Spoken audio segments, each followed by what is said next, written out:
পঞ্চম শ্রেণীর শিক্ষার্থী বন্ধুরা, এই ভিডিওতে আমি তোমাদের বাংলা বই থেকে একটি ছড়া শেখাবো। ছড়াটির নাম রাখাল ছেলে, লিখেছেন জসিমউদ্দিন।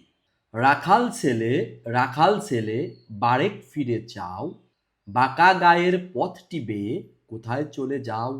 ওই যে দেখো নীল নোয়ানো সবুজ ঘেরা গা, কলার পাতা দোলায় চামর, শিশির ধোয়ায় পা, সেথায় আছে ছোট্ট কুটির, সোনার পাতায় ছাওয়া, সাজ আকাশের ছড়িয়ে পড়া আবির রঙে নাওয়া, সেই ঘরেতে একলা বসে ডাকছে আমার মা, সেথায় যাব ও ভাই, এবার আমায় ছাড়ো না।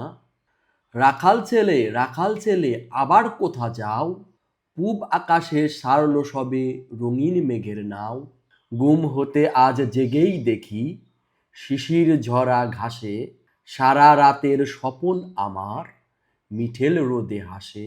আমার সাথে করতে খেলা প্রভাত হাওয়া ভাই, সর্ষে ফুলের পাপড়ি নাড়ি ডাকছে মোরে তাই, চলতে পথে মটরশুঁটি জড়িয়ে দুখান পা, বলছে ডেকে গায়ের রাখাল একটু খেলে যা, সারা মাঠের ডাক এসেছে খেলতে হবে ভাই, সাজের বেলা কইব কথা এখন তবে যাই।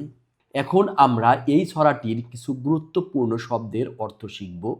আবির রং অর্থ লালচে রং, কুটির অর্থ কুঁড়ে ঘর, কোথা যাও অর্থ কোথায় ছুটে চলেছ, চামর অর্থ পাখা, নাও অর্থ নৌকা, নীল নোয়ানো এর অর্থ নীল আকাশ নেমে এসেছে এমন, প্রভাত হাওয়া অর্থ সকালবেলার বাতাস, বাঁকা গায়ের পথ অর্থ গ্রামের বাঁকা রাস্তা, বারেক অর্থ একবার মাত্র, মিঠেল রোদ অর্থ কোমল রোদ, সবুজ ঘেরা গা অর্থ সবুজ গাছগাছালিতে ভরা গ্রাম, সাজ আকাশ অর্থ সন্ধ্যার আকাশ, সোনার পাতায় ছাওয়া, শুকনো সোনালি পাতা দিয়ে ঢাকা। বাক্য তৈরি করো।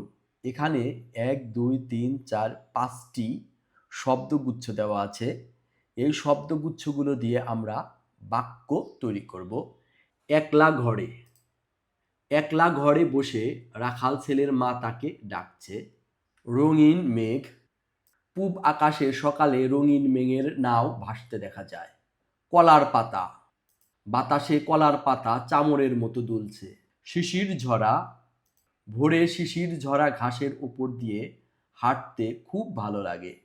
ছোট কুটির, সবুজ ঘেরা গায়ে রাখাল ছেলের একটি ছোট কুটির আছে।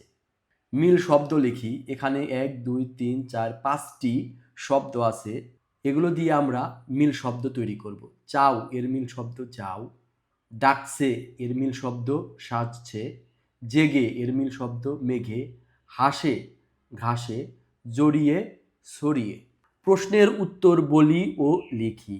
ক, রাখাল ছেলে কেমন পথ ধরে কোথায় যাচ্ছে? উত্তর, রাখাল ছেলে গ্রামের বাঁকা পথ ধরে তার মায়ের কাছে নিজের ছোট কুটিরে যাচ্ছে। খ, গ্রামটিকে সবুজ ঘেরা বলা হয়েছে কেন? উত্তর, গ্রামটি গাছগাছালি আর কলার পাতায় ভরা। চারদিকে প্রকৃতির সবুজ সমারোহ থাকায় গ্রামটিকে সবুজ ঘেরা বলা হয়েছে। গ, রাখাল ছেলে কেন মায়ের কাছে যেতে চায়? উত্তর, রাখাল ছেলের মা কুটিরে একলা বসে তাকে ডাকছেন, তাই সে মায়ের টানে ঘরে ফিরে যেতে চায়। ঘ, কবিতা থেকে গ্রামের সকালের বিবরণ দাও। উত্তর, কবিতা অনুযায়ী গ্রামের সকালে পূব আকাশে রঙিন মেঘের নৌকা ওড়ে, ঘাসের ওপর শিশির ঝরে এবং মিষ্টি রোদের হাসি দেখা যায়। ভোরের বাতাস আর সর্ষে ফুলের পাপড়ি নেচে নেচে রাখালকে খেলার জন্য ডাকে। উমো, কবিতার প্রকৃতির সাথে আমার চারপাশের প্রকৃতির তুলনা করি। উত্তর, কবিতার প্রকৃতিতে কুঠির, শিশির ঝরা ঘাস এবং সর্ষে ফুলের মাঠের মতো শান্ত রূপ আছে। আমার চারপাশের প্রকৃতিতেও সকালে শিশির ও মিষ্টি রোদ দেখা যায়, তবে এখন আগের মতো বাঁকা পথ বা ছোট কুটির খুব একটা দেখা যায় না। এক শব্দে উত্তর লিখি। গায়ের পথটি কেমন? উত্তর, বাঁকা। ঘরটি কেমন? উত্তর, ছোট। সকালের রোদটা কেমন? উত্তর, মিঠেল। কোন আকাশে রঙিন মেঘ দেখা যাচ্ছে? উত্তর পূব আকাশে। ঘুম থেকে ওঠার পর কেমন ঘাস দেখা যায়? উত্তর শিশির ঝরা। ৫ কবিতাটি দুজনে মিলে আবৃত্তি করি। ৬ কবিতায় যেসব জিনিসের কথা আছে সেগুলোর রং লিখি।